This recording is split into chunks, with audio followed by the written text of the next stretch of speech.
Okay, hello everyone. First of all, allow me to introduce myself. My name is Fransiskus, Andrea, and right now I'm going to discuss about the topic of the chapter 7, which titled Theories of Motivation and Their Application in Organization, a Risk Analysis. Okay, let's just dive into it. So, motivation is, according to the three experts, is defined as from Locke define motivation as a pleasurable or positive emotional state resulting from the pursuit of one job experience. And for the David Underjeff, motivation can be understood as a cognitive decision making in which the intention is to make the behavior that is achieving a certain goals through initiation and monitoring. And how I define my own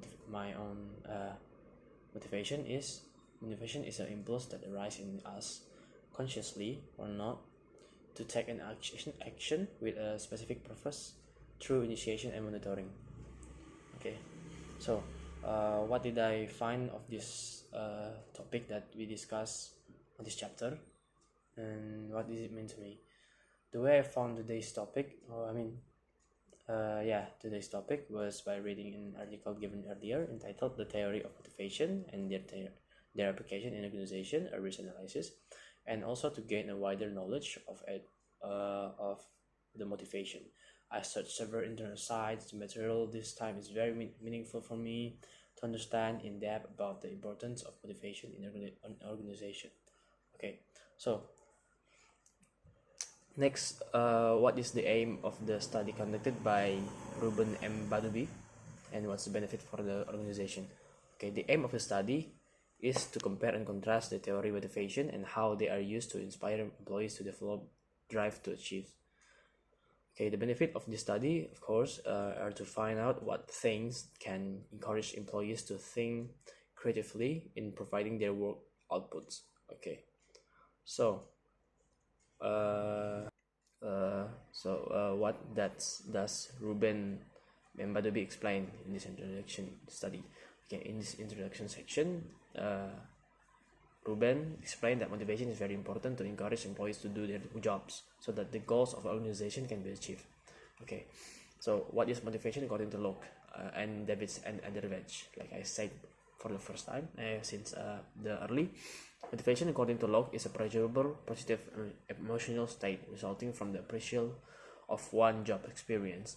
And for the David and Underjeff, motivation can be understood as a cognitive decision making in which the intention is to make the behavior that is achieving a certain goal through initiation and monitoring. Okay, so what we must understood for the underpinnings of motivation. What we have to understood on this basis of motivation is to study motivation theories and take the important points from each of this understanding.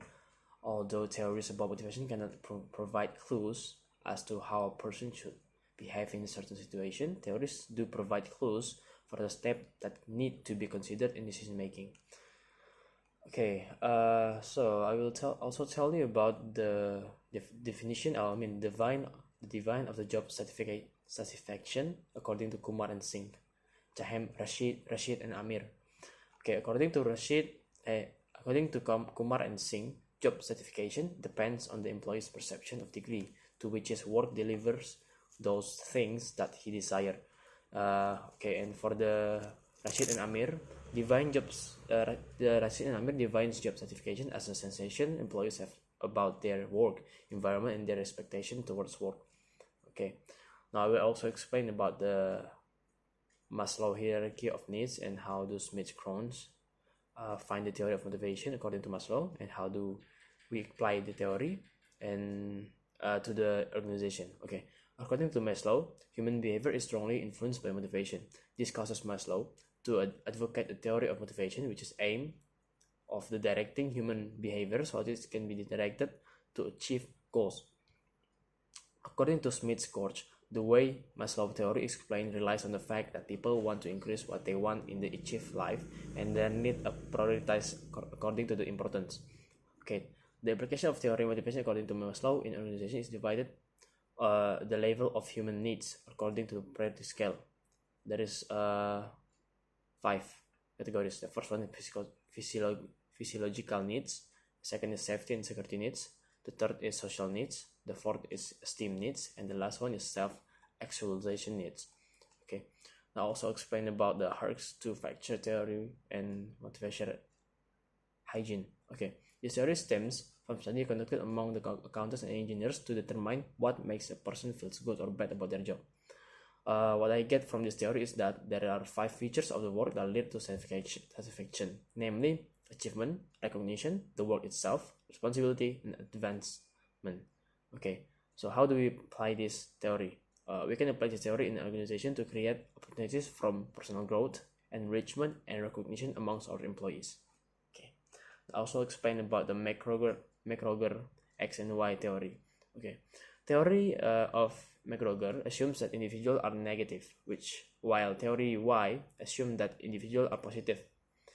One of the assumptions of the theory X is that most people must be tightly controlled and often coerced to achieve the organizational goals, while the assumption of Y is that most important are independent in their work if the motivation is given in the right way. Okay, for the theory X is applied when employees labor has little ambition to achieve their vision, mission, and goals of their duties, but want high remuneration and life insurance.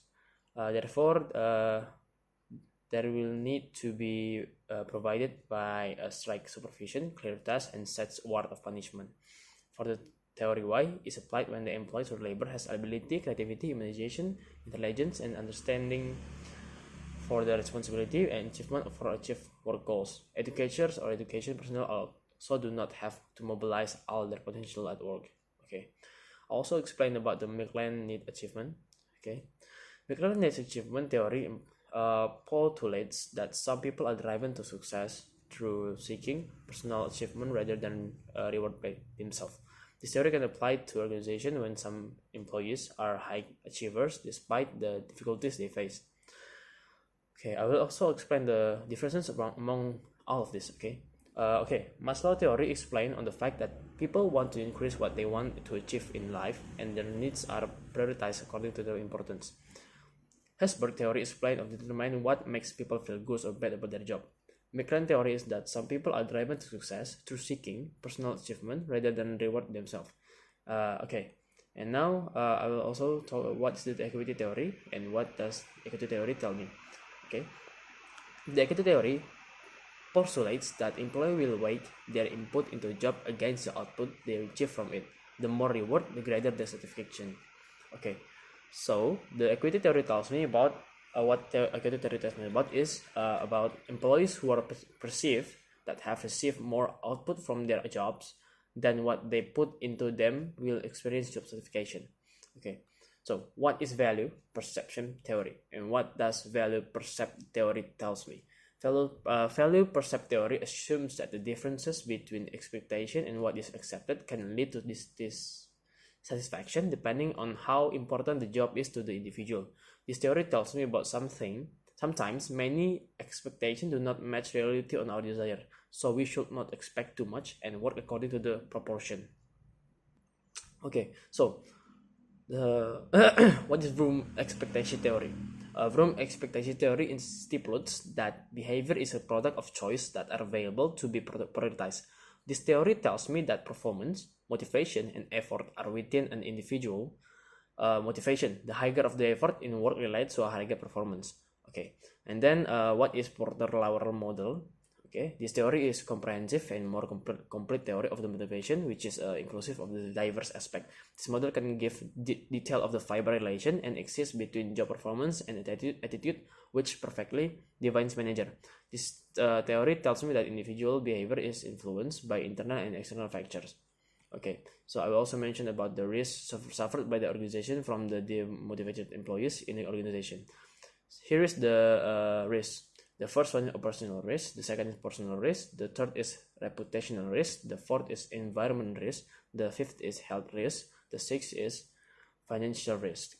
Okay, so what is the importance of motivation in workplace according to Perry and Hodgkin, Yang Ji?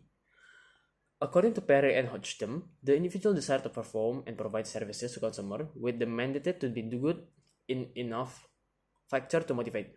According to Yang Ji, motivation has effect on employees as individual to achieve and as well ability to innovate because they believe in themselves, which will benefit the organization to succeed.